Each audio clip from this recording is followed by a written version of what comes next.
Welcome back to Good Morning Football. Time for today's wake-up call presented by Verizon. Matt Nagy's offensive game plan against the Browns on Sunday. What's a word to use for this? Questionable, polarizing, a lot of negative feelings, ineffective to say the least. Thank you, Kyle. Now Nagy, not so sure which of his three quarterbacks is going to be starting in week 4. At least he's not saying. Here's what he did say about it all yesterday. They're all three under consideration right now, you know, in regards to where they're at. So we'll just have to kind of see, the next couple days where they're all at. We know where Nick's at health-wise, but we just want to keep an eye on Justin and Andy. And then for us to stay on that and make sure that we have a plan for any of those. How do you feel, Kyle? Just how do you feel? It's a great question, I know. Confused. Nick Foles has entered the chat. This is where we're at. I don't want Nick Foles involved in this. Due respect to Foles, it's already complicated enough without bringing in a player whose football legacy is one of the most complicated we've seen in 20 years. Here's why I don't want Nick Foles, because I know what will happen with Nick Foles. I know damn well. Nick Foles is starting Sunday from the Bears. Oops, 320 yards and 3 touchdowns with no picks. You can bet on it.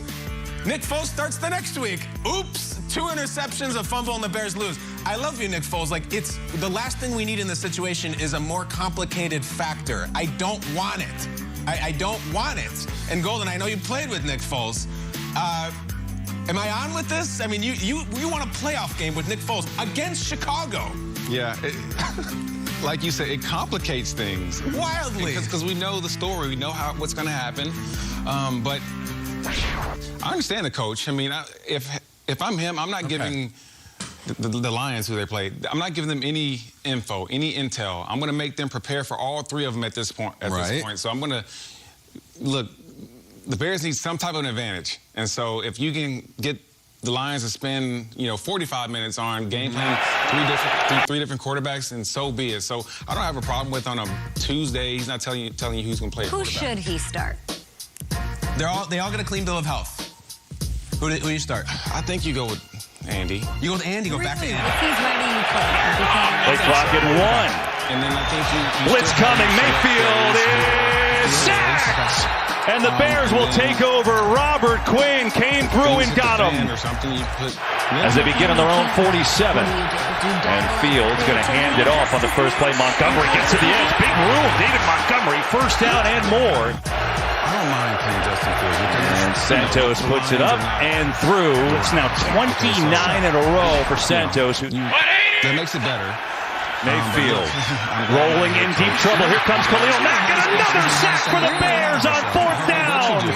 Quinn got 1. Max got 1. All things aren't equal, right? Like Nagy's behind the 8 ball. On first down, pitch to Chubb.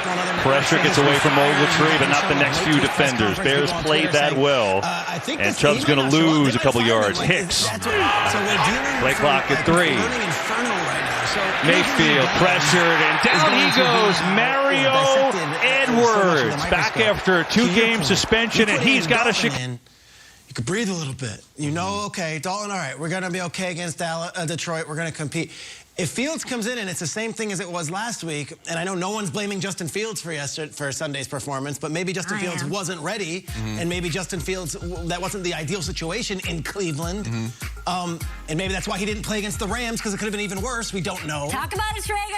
But I'm just saying, like, I don't know if just getting above breathing, like, okay, we get above the water a little bit here. Andy's a quarterback. We know we can at least put up some points and we can run our offense. Let's get a win maybe, and maybe we're 2-2 going into week 5, and it's not the burning inferno. But gosh, yesterday might have been the worst day in Chicago sports since Michael Jordan retired, the way it was. Steve Bartman. I mean, really, it felt like Steve Bartman. So Nagy's against, like, the wall right now. He's in a corner now. You know what you're going to get from Dalton and Foles. You're going to get something. Fields is the complete unknown. And after last week, like, do you double down and then they say, okay, well, this guy can't coach this team anymore? I don't know. You've had a day to like bake this over, then like Nagy was the conversation in the sports NFL landscape yesterday. Do you have any different feelings towards it? And like, I mean, both things can, it's not just Nagy's fault. Sure. And it's not all on Justin Fields, but 6 of 20 is not just Nagy. Sorry. The one thing we don't see in this conversation is here's the cut-ups on all the different networks and the film gurus of Justin Fields being bad and inaccurate. That's why I don't think he was good. I don't think he was bad. I just don't know what the hell that was. Here's the good thing for the Bears and for Nagy and for everybody. Okay. Say what you want about the Matt Nagy era. He kind of owns the Lions. Trubisky used to be at the Lions every year. Like, they do really well against Detroit.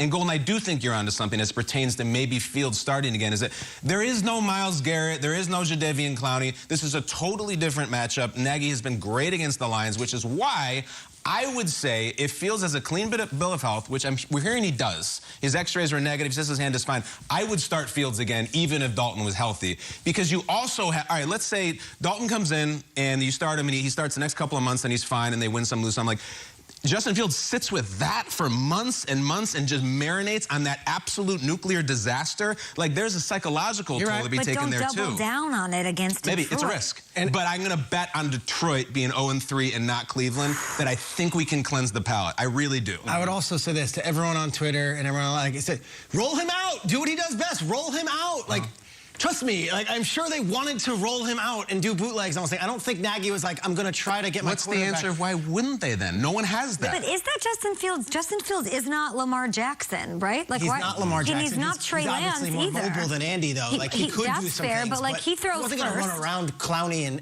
all the way that pass rush. Do you have the answer to that question, or a theory? And I am not even close to an offensive coach. I know. But it did feel like, you know, the second he snapped the ball, it was all coming in on him, and it's like, just go down the fetal position. Like, I don't know what the answer was, but the simple response of, wait a second, why don't you run the bootleg? Like, I don't know if the bootleg works in that situation. Yeah, on the field, the scheme, like, why didn't they move Fields around? Yeah, I think it needs to be a collective effort, of course, and if I'm trying to run the ball as much as possible with a young quarterback, and I'm trying to hit the for sure matchup. Yes. And whenever I see one safety and my best receiver, I'm throwing it to him. That's point blank in the story. And then I'm going to hit you with a play action, get him outside of the pocket when I feel like I can seal the edge. And if I don't, I'm going to be chipping away at Myles Garrett all game. I'm going to be cutting him. They weren't blocking. I know. Yeah, I mean, I think that's, to me, I think it was common sense. But, like, I'm going to just keep messing with Myles Garrett and Clowney. And we're going to wear them out, and eventually something's going to break through. But, like, for you not to complete 6 passes? I know. There's a Bears fans thing right now, have a young quarterbacks for dummies thing. Finish that sentence, sorry. That's just unacceptable. That's it. I mean, 6 passes. Who's that on? Coaching's got to put your players in a better situation. But let's remember, like, Cleveland's defense is tough. Okay, got it. Like, they've been tough for years. Yeah, and now they're tougher than ever.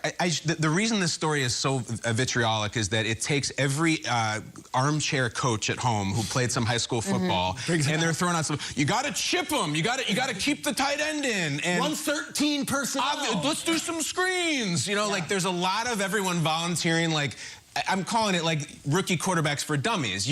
Easy completions, rollouts, and yet I still haven't heard the answer of why Nagy didn't do any of that stuff. And I don't, because he said yesterday, he goes, I'm not an idiot. People are saying that the game plan made it look like one. And it's the same exact conversation in New York with Zach Wilson. It's the same exact. Why aren't they? Guess what? These are rookie quarterbacks. It ain't easy. That's all I'll say. Like, it's the same exact conversation. Why are they trying this with Wilson? Yeah. They're trying, trust me. Nagy could have been more creative, and Fields was not ready. Both of these two things can be true. Last week, the Scepter made its way to the Steel City. Kyle, what do we got today? Angry Runs today? I think you're ready for that today. Yeah, I think I'm ready. We have a Broadway version of Angry Runs, and also some contributions from some of our younger viewers. A very special Angry Runs right after this. On the next NFL 360. Intercepted, Devin White. A Super Bowl champion finds a unique way to cope after a family tragedy. Had to deal with somebody that I love leaving me. NFL 360, tonight at 8, only on NFL Network. Thursday Night Football is only on NFL Network. Trevor Lawrence and the Jaguars. Joe Burrow and the Bengals. We're here.